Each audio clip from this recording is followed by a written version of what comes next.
Hai, selamat malam. Assalamualaikum guys. Siang tadi saya ditanya pada you all, pada korang, apa yang korang nak tahu, nak tanya pasal Jemaah Tabligh ni. Saya ada jawab, ada beberapa soalan lah kawan-kawan saya bagi. Yang pertama, tanya saya ni pergi tak istimak di Sri Petaling baru ni. Itu yang pertama. Yang kedua, dia tanya kenapa orang lari bila Jemaah Tabligh datang.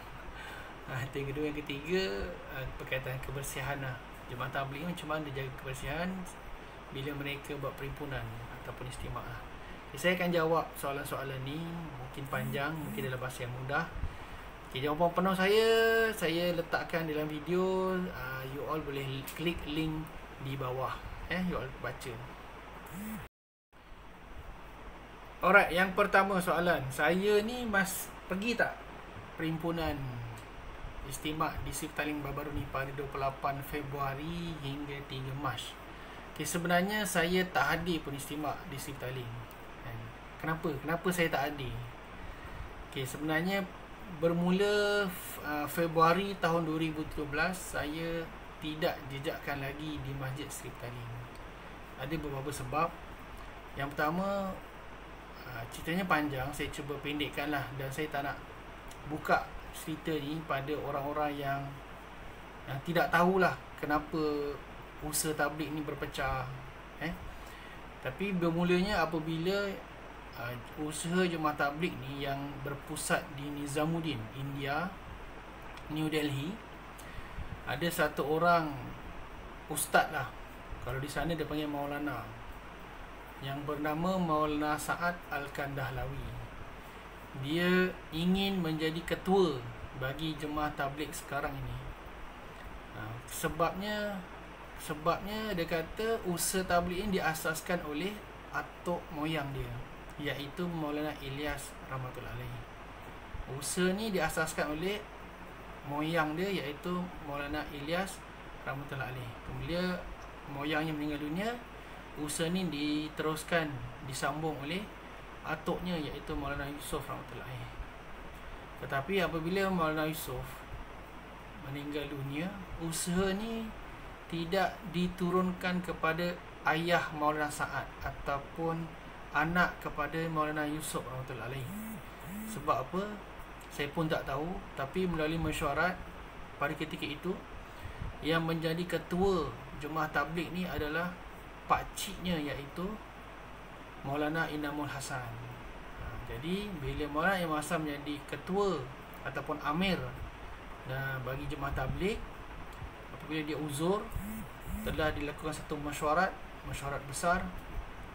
Tapi dalam mesyuarat tu Maulana Inamul Hasan beritahu, waktu tu dia amir, kata tidak akan ada amir lagi, tidak akan ada ketua lagi selepas aku, dan Jemaah Tabligh ni akan dipimpin oleh barisan syura. Macam itulah lebih kurang. Jadi dia telah lantik beberapa orang di India, di Pakistan, di Bangladesh untuk mengetuai usaha tabligh ni, yang dikatakan usaha tabligh ni semakin ramai, semakin mendapat sambutan di seluruh dunia. Jadi usaha semakin berat, makin susah sebab banyak orang datang. Jadi tidak cukup ataupun tidak mampu ditanggung oleh satu orang ataupun ketua lah. So dia lantik beberapa syura untuk teruskan usaha ni. Bermula pada tahun 2015, tak silap saya. Jadi ada satu mesyuarat di Pakistan, di Rewin, Pakistan. Waktu mesyuarat tu dia beritahu untuk tambah syura. Tapi Maulana Sa'ad lebih kurang dia beritahu, dia kata dia nak jadi amir. Dia kata, aku adalah amir kamu. Kalau kamu tak mahu ikut aku, maka kamu boleh pergi neraka, Jahannam, kata dia. Jadi bermula daripada tahun 2015 tu lah bermula perpecahan usaha tabligh ni menjadi dua. Satu, Jemaah Tabligh yang diketuai, dipimpin oleh Maulana Sa'ad, ketua. Dan sekarang ni tempat dia ada di Nizamuddin, India. Dan satu lagi jemaah yang dipimpin oleh Barisan Syura, yang mana Barisan Syura ni adalah mengikut ajaran-ajaran usaha tabligh yang terdahulu. Walaupun dia bukan dipimpin oleh keturunannya, tetapi ajaran-ajaran usaha ni masih digunakan metod-metod usaha yang terdahulu. Itu secara kesimpulannya.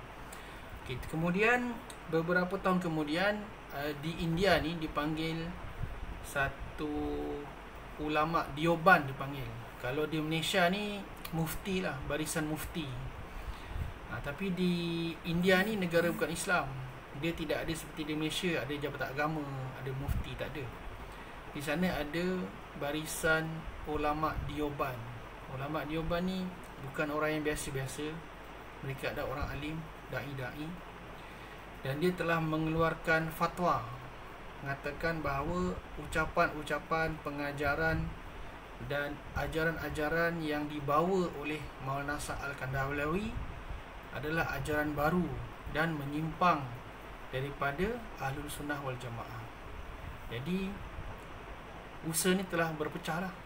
Usaha yang dibawa oleh Maulana Sa'ad ni seolah-olah ajaran baru, tetapi usaha yang dibawa oleh Barisan Syura ni adalah usaha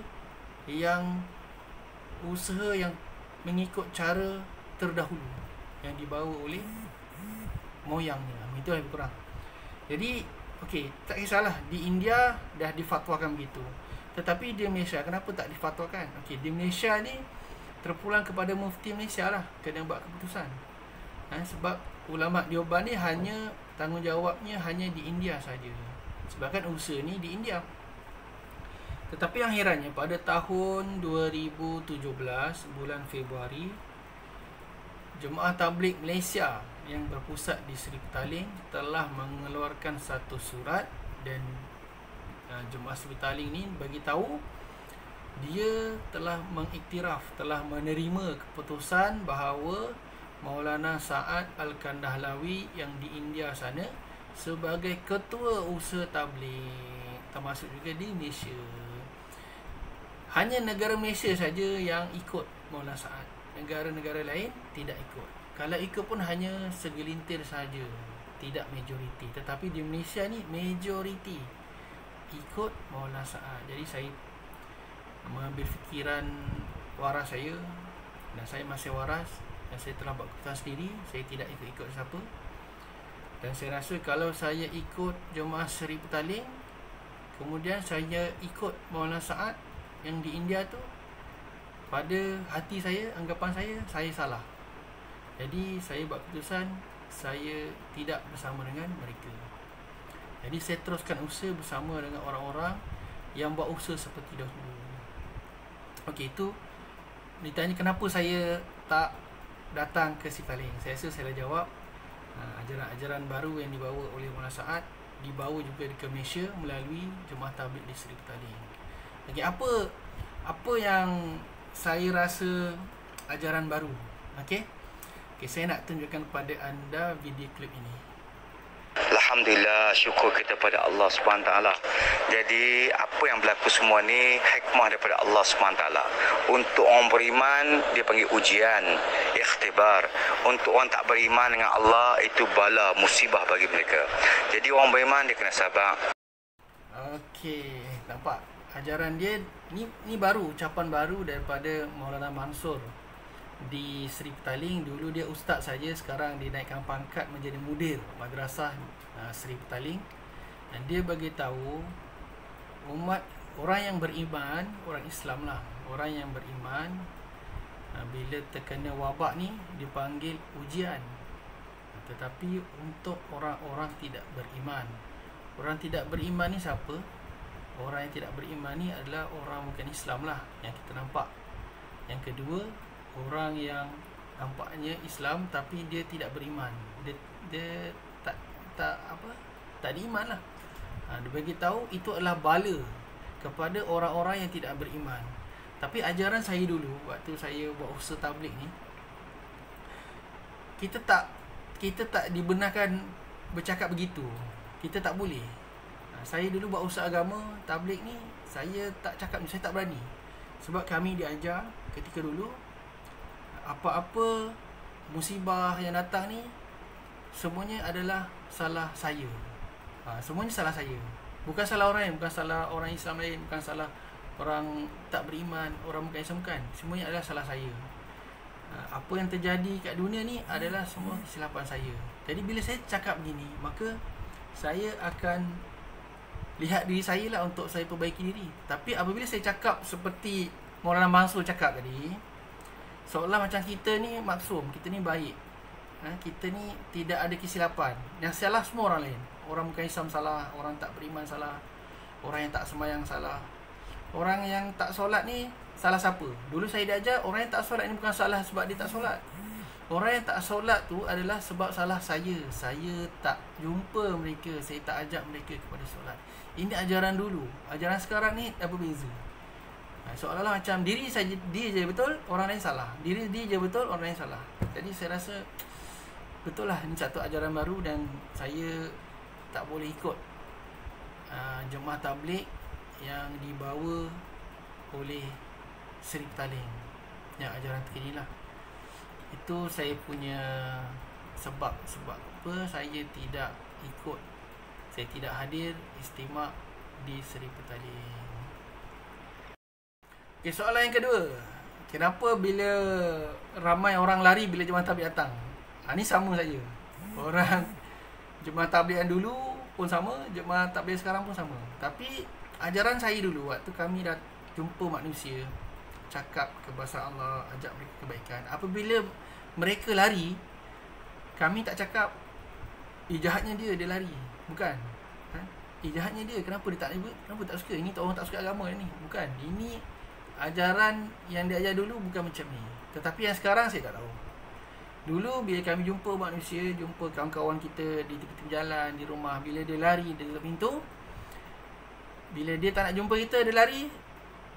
Dan kami diajar dalam hati kami, bagi tahu dulu saya pun macam tu. Sebab apa mereka lari? Sebab kalau saya tak dapat hidayah, saya pun macam mereka. Datang orang baik jumpa kita lari.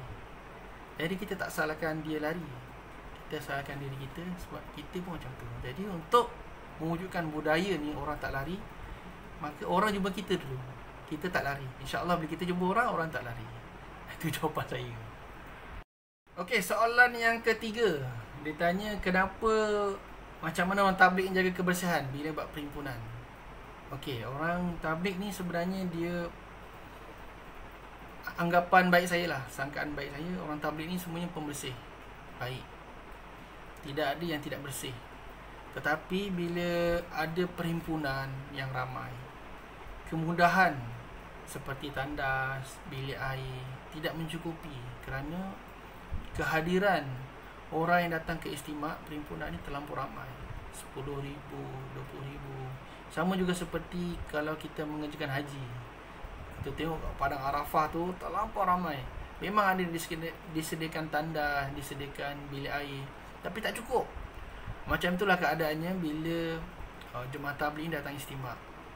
Kebersihannya mereka ni saya bersih. Bila mereka di rumah ni, mereka mandi, mereka basuh baju mereka, gosok baju. Saya percaya mereka ni semuanya baik, bersih, jaga kebersihan. Tapi bila keadaan istimak tambah ramai, mereka hadkan pergi ke bilik mandi, mereka hadkan masa mereka untuk membersihkan diri, untuk membersihkan baju. Sebab keadaan terlampau sesak, orang terlampau ramai, kemudahan pun tidak sempurna. Jadi saya harap kita maafkanlah mereka.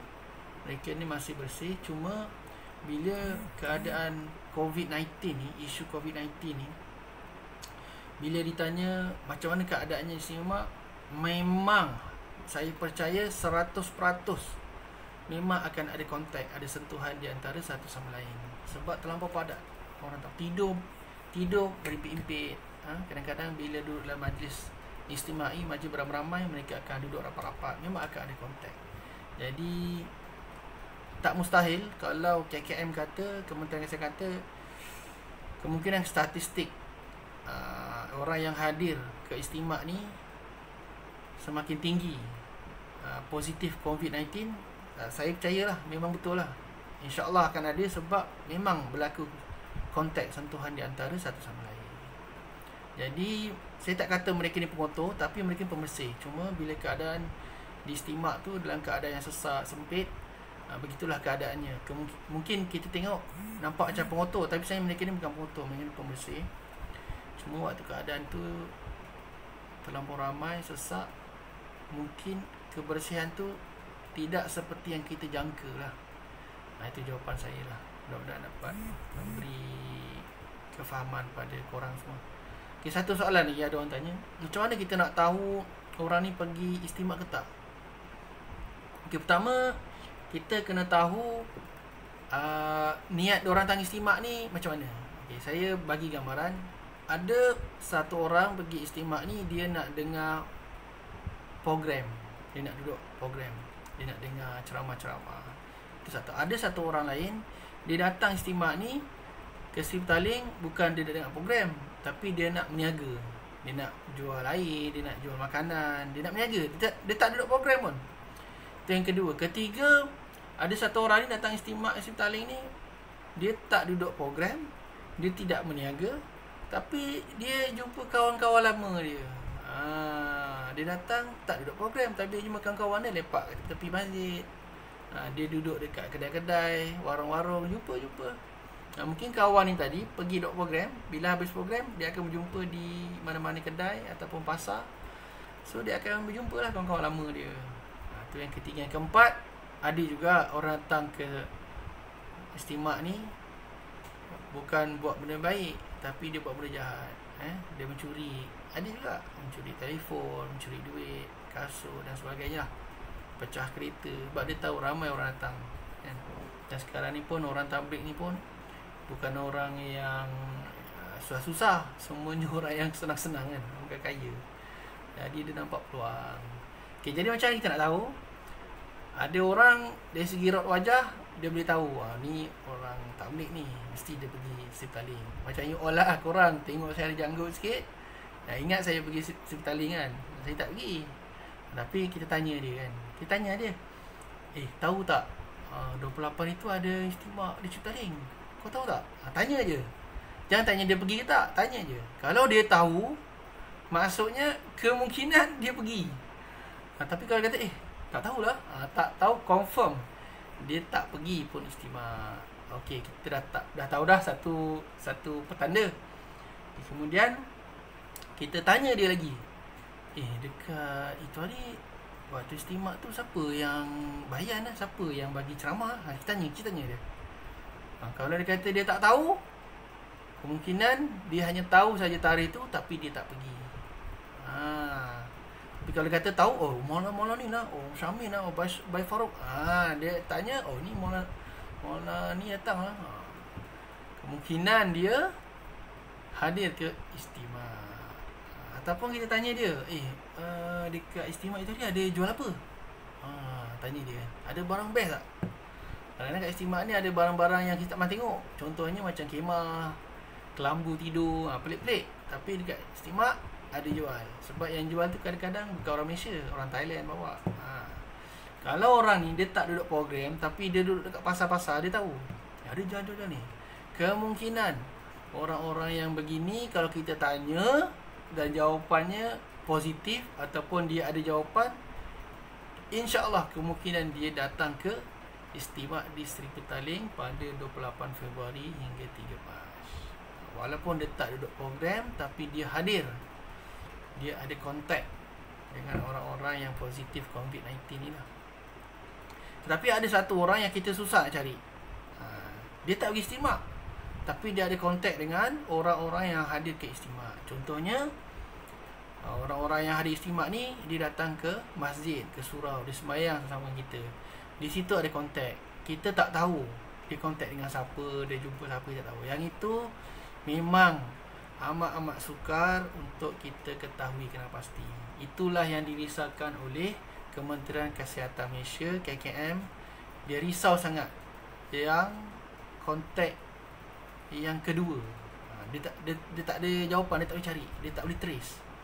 Begitu juga dengan orang-orang tabligh ni, dia datang ke istimak, kemudian dia balik rumah, jumpa anak dia, isteri dia, kemudian isteri tadi jumpa orang lain, anak-anak dia tadi jumpa orang lain. Yang itu kita tak tahu. Memanglah minta maaf banyak, kita doalah banyak supaya Allah SWT jauhkan kita daripada virus COVID-19 ni lah. Itu saja yang mungkin saya boleh terangkan. Mungkin you all faham ke atau tak faham boleh tanya lagi kat komen bawah ni. You all boleh tanya, mungkin saya boleh bagi penjelasan lagi supaya korang boleh faham lah. Ada yang tanya jor kudamak tu apa? Ada istilah-istilah tabligh ni kadang orang-orang biasa tak tahu. Jor kudamak ni apa? Pada 28 itu hari diadakan istimak ataupun jor kudamak dan ulama. Kudamak dan ulama. Ulama tu kita tahulah. Ulama ni ustaz-ustaz lah, orang yang ada pengetahuan agama, orang yang belajar agama. Dia hadirlah ke perhimpunan tu. Tapi pengalaman saya bila diadakan jor ulama, maksudnya ulama-ulama ni yang dah pernah keluar tabligh. Paling bagus dia pernah keluar 1 tahun.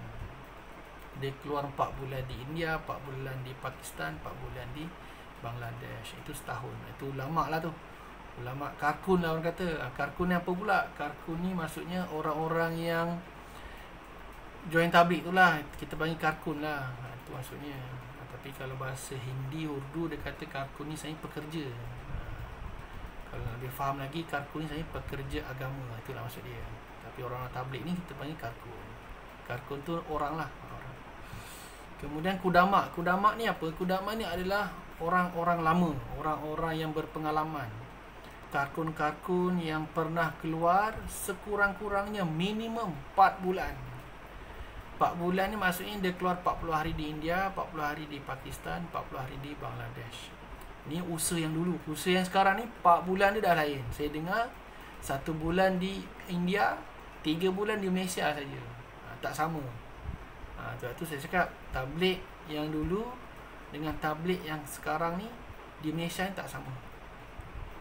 Itu masuk kudamak lah. Kudamak ni orang tu dah ada pengalaman, keluar 4 bulan sekurang-kurangnya, dia hadir ke perhimpunan pada 28 Februari hingga 3 Mac.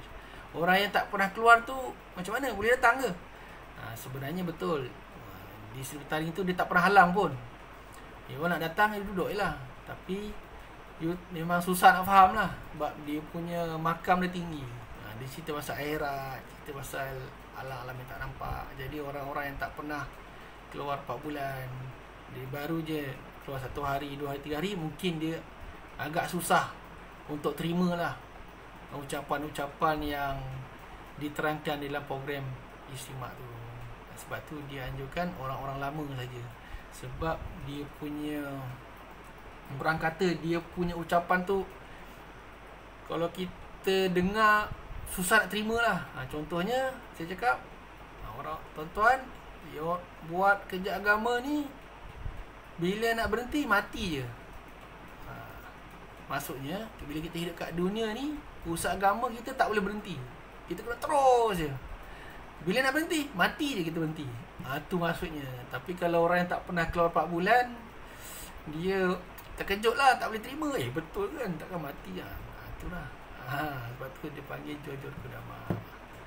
Okey, itu saja saya nak terangkan untuk korang semua. Harap korang faham lah. Kalau tak faham, korang boleh komen bawah. Nanti saya akan buat video lain. Bye, jumpa lagi.